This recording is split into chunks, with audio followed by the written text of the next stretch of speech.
In this video I will be putting together this wire cutter. Apologies to all the imperialists, it is all in metric. First thing I need to do is create the bottom and top components. So the platinum and the base. I had some old material hanging around the workshop, so I thought I'd use that, for the environment's sake. I'm just going to measure out the size. The size I need is like 100 millimeters, but this is more cut 160 millimeters.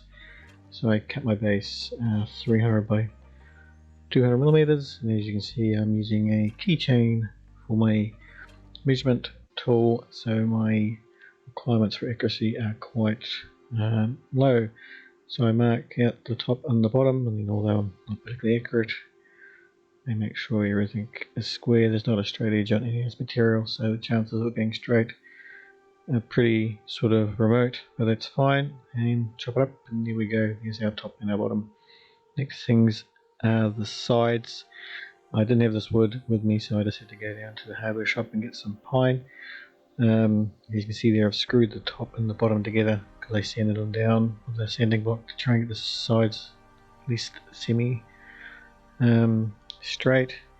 And there's not much point measuring out the exact size on the wood because it would be too long, so I just marked it off based on what material I'd cut, and then again, being square, I marked out the sides. Once they're all done, I screwed it together, and then we moved on to attaching the bow. For nichrome cutters, the nichrome itself stretches when it gets hot, and you can either have a spring or some sort of tension mechanism. I'm going to use this PLA bow and keep the tension on, so we tight when it's cold, and when it heats up it'll stretch out. And once it's on there, you can see it's got a bit of a spring action, so hopefully that's all I need to keep the wire nice and tight and cutting.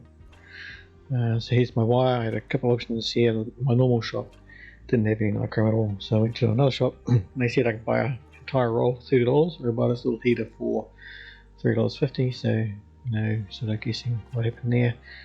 It was always spring loaded, so as soon as I cut it, it just made a beeline for the edge of the desk. And then there was my nichrome, and about to demonstrate the worst possible way to try and stretch out a bit of wire. What you've got to do is you've got to unravel it the same way it was wound on. Don't go do something stupid like this and just pull it out, because it just reinforces the coil. So yeah, if you have get one like that, just unravel it the same way it's raveled on. Next part was to put the centerpiece on. So this is the bottom tension.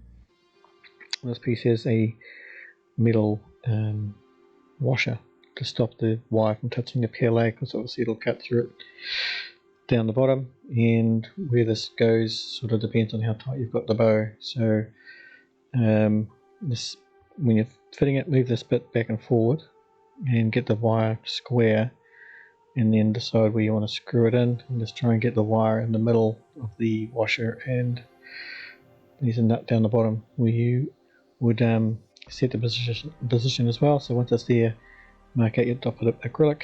That's what I did here. So this is my first test, just to see if it all worked, because the wire I got I thought was too thick. It was 28 gauge. It makes a weird sound when I turn it on. I think that's just the pulse width modulation sort of kicking in. And I had a bit of pool noodle nearby, and it was like a hot knife through butter, so it was pretty clear that even that wire was quite thick, it was easily going to be able to cut through anything I wanted to do, and I didn't need much power at all. Concerned about the top melting, but all the heat seems to be, all the energy seems to be concentrated on the nichrome wire, so it's not going to be an issue. I don't think it was warm, but not the 200 degrees it needs to make the PLA melt. Next thing was the front, so I just did a filament swap halfway through to get the red on the front, and drilled the holes in the wood just so that it didn't split when I screwed in the screws for the fascia. Then it was just down to the motor controller in the terminals in the back. So the terminals in the back, I'm just using sort of banana plugs, I think they call them. So I'm not tied down to any particular power supply, right? So I can grab any computer power supply. I'm just using the same power supply from my mega charger project, and I drilled the holes out and then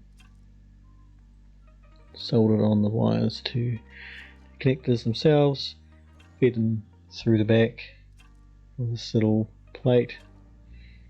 It's just got the 12 volts on there, so everybody knows what it takes to drive this thing. Screwed it on. The wiring's pretty simple. You just got two wires going in from the back to the motor controller, speed controller, and then one goes to the bottom tension nut and the other one goes to the top. It's one thing I thought I could probably thought a bit more about by putting a tunnel or something on this bow, but it seems to be sticking in place without too much of a problem. Next thing is just put a manhole cover on the bottom, I guess you call it, just so if I need to access the bottom of the cutter, I can just unscrew this and screw back in again. I also painted the base with some matte black paint so it didn't look quite so terrible. I was using a bit of wood just with, you know, a base for painting all my bits and pieces.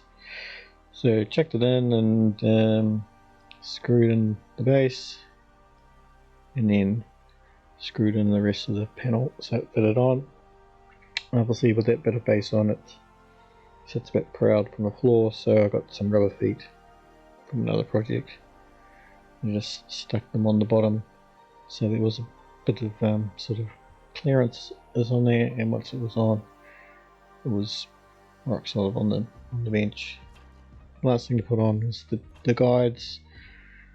Like I say, the thing I needed to the frame I needed to cut was about 100 millimeters wide, so I just chucked those guides on just so I can get the measurement, you know, within reason. Like I say, it'll cut up to 160 millimeters in its current form, but I don't think we'll ever need to cut anything sort of that big.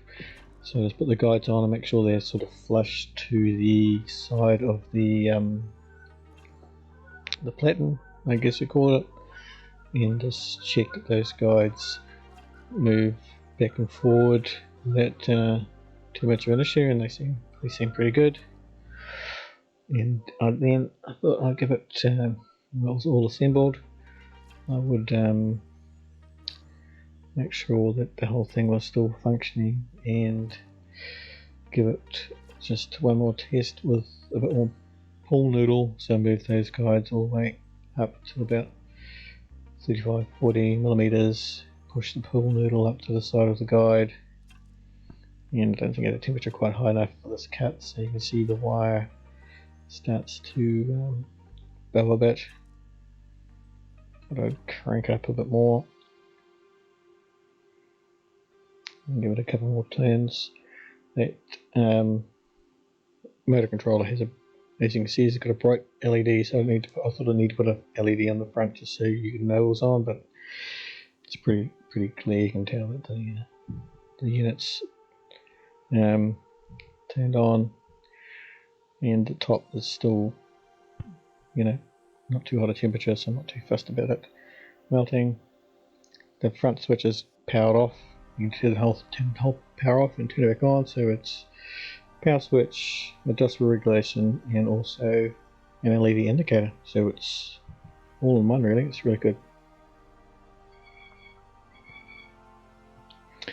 And just on the back there, we've just got the terminals from the power supply. Okay, so a bit of a shopping list if you want to put this thing together yourself. M5 by 35 screw with 3 nuts, M4 wing nut and screw.